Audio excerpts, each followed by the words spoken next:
Friends, बात करते हैं यूपीपीसीएस और बीपीएससी पीटी 2025 के साइंस सेक्शन की। और साइंस सेक्शन में आपको पता है कि बीपीएससी के लिए बहुत इंपॉर्टेंट सेक्शन है। सबसे ज़्यादा क्वेश्चन अगर देखा जाए करंट अफेयर्स के बाद तो वो साइंस सेक्शन से पूछे जाते हैं। और साइंस सेक्शन में हमें काफ़ी कुछ पढ़ना है जहाँ से किसी भी चैप्टर से 2 से ज़्यादा क्वेश्चन नहीं आते। इसलिए साइंस में बहुत सारे चैप्टर्स को आपको कवर करने हैं।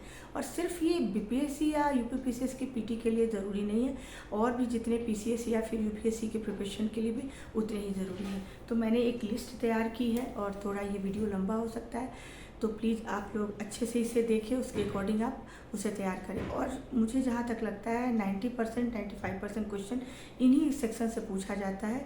और अगर आप प्रीवियस ईयर के क्वेश्चन उठा के देखेंगे तो आपको बिल्कुल क्लियर हो जाएगा। सबसे पहले तो बीपीएससी में स्पेशली एटॉमिक स्ट्रक्चर से ज़रूर क्वेश्चन पूछा जाता है, हमेशा पूछा जाता है। चाहे एटॉमिक स्ट्रक्चर के कोई कैरेक्टरिस्टिक बता दे, उससे रिलेटेड ज़रूर 1 या 2 क्वेश्चन हर साल होते हैं ऑलमोस्ट। तो इसलिए थोड़ा सा देखिएगा, बहुत ज़्यादा डिटेल में जाने की ज़रूरत नहीं है। उसके बाद आते हैं, सबसे पहले इन्वेंशन से पूछे जाते हैं और किस इक्विपमेंट का या फिर एक्सरे, जितनी ये चीज़ें हैं रेज से रिलेटेड जो चीज़ें हैं इनके बारे में पूछा जाता है। तो एक्सरे के बारे में अगर हम देखें, एक्सरे, इंफ्रारेड, अल्ट्रावायलेट, ये जितनी चीज़ हैं रेज, उनके बारे में उनके इन्वेंटर से रिलेटेड क्वेश्चन पूछे जाते हैं। तो एक बार आप देख लेंगे वहाँ से।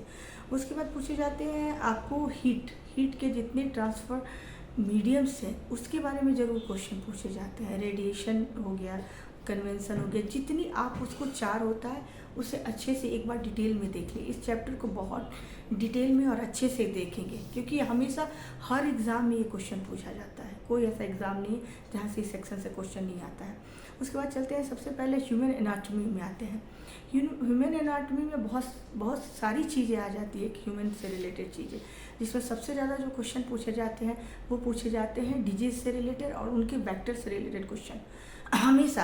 या फिर मलेरिया पैरासाइट से क्वेश्चन हो, डेंगू हो, HIV, कुछ ना कुछ ज़रूर पूछा जाता है। कोविड को भी देख लेना है कि उसमें क्या क्या हो सकता है, क्या प्रोसेस, उसके वेक्टर कैसे हैं, क्या कौन सा वायरस उसमें होता है, कैसे होता है, और वायरस को किस कैटेगरी में रखा जाता है। सबसे पहले तो ये देखें, वायरस हमेशा माइक्रो ऑर्गेनिज्म की कैटेगरी में आता है और वो लिविंग और नॉन लिविंग के बीच का है। इसलिए आप उसे ठीक से देख लेंगे कि ब्रीज का काम करता है और कब वो लिविंग में कन्वर्ट होता है, कब वो नॉन लिविंग एज ए काम करता है, आप उसे एक बार देख लेंगे। उसके बाद जितने रेज हैं, एक्सरे, गामा, ये जितने रेज हैं इनके देख लेंगे, इनकी कैसी, इनकी पेनिट्रेशन पावर जो होती है वो सबसे ज़्यादा क्वेश्चन पूछे जाते हैं, वो एक बार आप अच्छे से देख लेंगे। उसके बाद आता है आपको एक्सरे से रिलेटेड क्वेश्चन पूछे जाते हैं, MRI से related question, CT scan, ultrasound, ये सारे क्वेश्चन, ECG, EEG, जितने हैं यहाँ से क्वेश्चन मेडिकल साइंस से ज़रूर होते हैं। तो एक बार अच्छे से यहाँ यूपीपीसीएस में स्पेशली बहुत यहाँ से क्वेश्चन बनते हैं, तो आप देख लेंगे। उसके बाद आते हैं माइक्रो ऑर्गेनिज्म, ये बहुत इंपॉर्टेंट है, आप इसको हर एग्ज़ाम के लिए है वो, इसको आप बहुत अच्छे से देख लेंगे। इसमें आता है बैक्टीरिया, फंगस आते हैं, प्रोटोजोआ, एल्गी और वायरस, ये सारे जो आते हैं वो आप अच्छे से इनके बारे में पढ़ लेंगे। और इनसे रिलेटेड जो डिजीज़ें हैं, माइक्रो ऑर्गेनिज्म से रिलेटेड जितनी डिजीज़ हैं उसको अच्छे से देख लेंगे कि किसके कारण कौन से डिजीज़ होते हैं।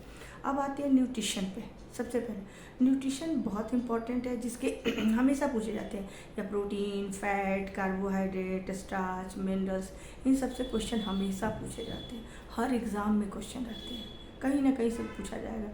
तो इस चैप्टर को अच्छे से आपको देख लेना है। उसके बाद आते हैं एनर्जी सेक्टर में। एनर्जी को हम बायो में ले सकते हैं क्योंकि बहुत सारी चीज़ें पूछी जाती हैं, और रेडियो एक्टिव सब्सटेंसेस जो होते हैं वो भी इसके अंतर्गत आ जाते हैं, मिनरल्स आ जाते हैं, रेयर अर्थ मिनरल्स भी आ जाते हैं, मिनरल ऑयल आ जाता है। उसके बाद आते हैं हम, जो कि वैसे तो पूछा जाता है ज्योग्राफी में, लेकिन इसे हम छोड़ सकते हैं। अब आते हैं पॉलीमर्स। पॉलीमर्स से ज़रूर क्वेश्चन आते हैं। पॉलीमर्स में जैसे protein, starch, cellulose, DNA, rubber, artificial है या नेचुरल पॉलीमर्स हैं, इससे ज़रूर क्वेश्चन पूछे जाते हैं बीपीएससी में और यूपीपीसीएस में भी। तो इस चैप्टर को बहुत अच्छे से देखना है। आते हैं उसके बाद बायो पॉलीमर्स से भी क्वेश्चन पूछे जाते हैं, नायलॉन, पॉलिएस्टर, जितने ही चीज़ें हैं वो देख लेंगे। बेकेलाइट से हमेशा क्वेश्चन पूछा जाता है, ऑलमोस्ट हमेशा पूछा जाता है, तो यहाँ से आप देख लेंगे। फिर कार्बन भी देख लेंगे। उसके बाद आते हैं ऑक्सीडेशन एंड रिडक्शन से क्वेश्चन पूछा जाता है, मैक्सिमम एक क्वेश्चन पूछा जाता है। तो थोड़ा बहुत देख लेंगे, बहुत ज़्यादा देखने की ज़रूरत नहीं है, बट थोड़ा सा देख लेंगे। अब रिन्यूएबल एनर्जी को आप इस सेक्शन में भी ले सकते हैं या फिर ज्योग्राफी के सेक्शन में ले सकते हैं, वो बहुत इंपॉर्टेंट है इसे देखना, तो आप उसे देख लेंगे और सीक्वेंस वाइज देख लेंगे कि कौन से किस सीक्वेंस में उसे रैंकिंग में रखना है, कहाँ पे विंड एनर्जी का सबसे ज़्यादा प्रोडक्शन इंडिया के किस स्टेट में होता है, ये सारा कुछ आप देख लेंगे, 4 स्टेट के देख लेंगे। उसके बाद आते हैं biofuel, which is very very important. Biofuel से क्वेश्चन आना ही है, किसी भी एग्ज़ाम में आप उठा के क्वेश्चन देंगे, तो बायोफ्यूल के अच्छे से इसके प्रिपरेशन कर लेना है। और एक और बात, जितनी आपकी कोशिश करेंगे कि जितनी इसमें से चैप्टर्स हैं वो एनसीईआरटी से कवर करें, ये आपके लिए बहुत फ़ायदेमंद रहेगा, और बार बार उसे रिवाइज़ करें। अब आते हैं, उसके बाद हम नेक्स्ट जो आते हैं वो होता है DNA RNA से रिलेटेड क्वेश्चन, ये पूछे जाते हैं। डबल हेलिक्स मॉडल पूछा जाता है, इनका स्ट्रक्चर कभी पूछा जा सकता है, तो ये क्वेश्चन आते ही आते हैं। फिर उसके बाद सबसे इम्पॉर्टेंट जो है वो है पॉल्यूशन से क्वेश्चन, एयर पॉल्यूशन, सबसे important air pollution. Air pollution में AQI में कितने जो गैसेस हैं, कौन कौन से 6 गैसेस हैं जिनको स्टैंडर्ड माना जाता है, उनके आधार पर AQI निकाला जाता है। इंडिया की कैसी रैंकिंग है, कौन से स्टेट सबसे आगे हैं। उसके बाद हम देखते हैं ग्रीन हाउस गैसेस कैसे काम करते हैं, शॉर्ट वेव्स कैसे काम करते हैं, लॉन्ग वेव्स के पे कैसे काम करते हैं, रिएक्ट करते हैं। आर्सेनिक, उसके बाद आप वाटर पोल्यूशन पे देख लेंगे, आर्सेनिक, ब्लू बेबी सिंड्रोम, जितनी ये चीज़ें हैं ये हमेशा UPPCS में तो बहुत ज़्यादा क्वेश्चन पूछा जाता है, इससे हर साल पूछे जाते हैं। आते हैं फिर इन्वेंशन से, मैंने बता दिया वो देख लेंगे। उसके बाद आप देखेंगे algae and red algae and blue green algae, ये आप देख लेंगे। पॉल्यूशन का भी इंडिकेटर है, ब्लू ग्रीन एल्गी देख लेंगे आप अच्छे से। उसके बाद आते हैं प्लांट न्यूट्रिशन से, कभी कभी क्वेश्चन पूछे जाते हैं। जाइलम का क्या काम है, फ्लोएम का क्या काम है, तो प्लांट न्यूट्रिशन से थोड़ा सा आप देख लेंगे, बहुत ज़्यादा नहीं देखने की ज़रूरत है। फोटोसिंथेसिस देख लेंगे। उसके बाद आप देखेंगे वाटर प्यूरिफिकेशन, ये क्वेश्चन कभी कभी पूछा जाता है। उसके बाद आप देखेंगे नाइट्रोजन फिक्सेशन, बहुत इंपॉर्टेंट है, कहीं ना कहीं वो पूछा ही जाएगा किसी न किसी फॉर्म में, तो नाइट्रोजन फिक्सेशन को अच्छे से देख लेंगे, अमोनिया फिक्सेशन को अच्छे से देख लेंगे, और क्या कहते हैं उसके टर्मिनोलॉजी जो है वो बहुत इंपॉर्टेंट है। उसके बाद आता है साउंड, अल्ट्रासाउंड, ये सब सुपरसोनिक, अल्ट्रासोनिक, ये जो साउंड से रिलेटेड क्वेश्चन है वो आप ज़रूर देख लेंगे। मेजरमेंट ऑफ यूनिट, ये पूछा जाता है, BPSC में एक क्वेश्चन आ जाता है, तो उसे आप थोड़ा सा देख लेंगे। और उसके बाद आप आयन से रिलेटेड क्वेश्चन देख लेंगे। रेस्पिरेशन, अब आते हैं ह्यूमन एनाटॉमी में जो इम्पॉर्टेंट सेक्शन है, वहाँ से मैं आपको बताती हूँ। ब्रेन का जो फंक्शन है, स्ट्रक्चर है, वो ज़रूर देख लेंगे, किस पार्ट का क्या फंक्शन है, वो इस एक बार मैप बना के अच्छे से देख लेंगे, वैसे मैं एक दिन बता दूँगी। और उसके बाद आई का बहुत ज़्यादा नहीं है, कॉर्निया का देखना है, लेंस देखना है, आइरिस देखना है, किसका क्या फंक्शन है वो देख लेंगे। और इससे जो टफ क्वेश्चन अगर आने होंगे तो वो हार्ट से आते हैं, हार्ट से रिलेटेड जो क्वेश्चन होते हैं थोड़े कॉम्प्लिकेटेड एंड टफ होते हैं, तो हार्ट का मैं एक दिन कोशिश करूँगी सिंप्लीफाइड करके उसको पढ़ा दूँगी।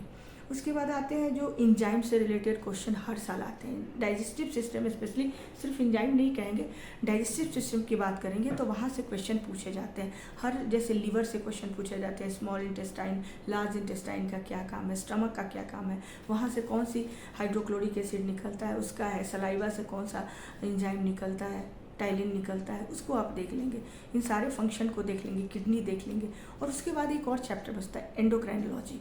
एंडोक्राइनोलॉजी एक होता है हमारा जो एक्सटर्नल जो ऑर्गन होता है, एक इंटरनल में एक एंडोक्राइनोलॉजी के अंतर्गत वैसे ऑर्गन्स को इंक्लूड किया जाता है जो डक्टलेस होते हैं, और उनका जो सिक्रेशन होता है उसे हम हार्मोन कहते हैं।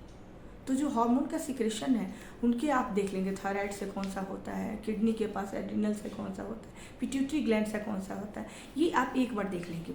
उसके बाद फंक्शन जो देखेंगे, सिक्रेशन देख लेंगे, एंडोक्राइनोलॉजी देख लेंगे। आप एक और जब super computer, robotics and AI से रिलेटेड आज के टाइम पे बहुत ये क्वेश्चन पूछा जा रहा है, तो प्लीज़ आप इस चैप्टर को भी अच्छे से देख लेंगे। और नेक्स्ट वीडियो में मैं आपको कुछ और स्ट्रेटेजी के साथ, कुछ क्लासेस के साथ भी अब आऊँगी। तब तक के लिए थैंक यू।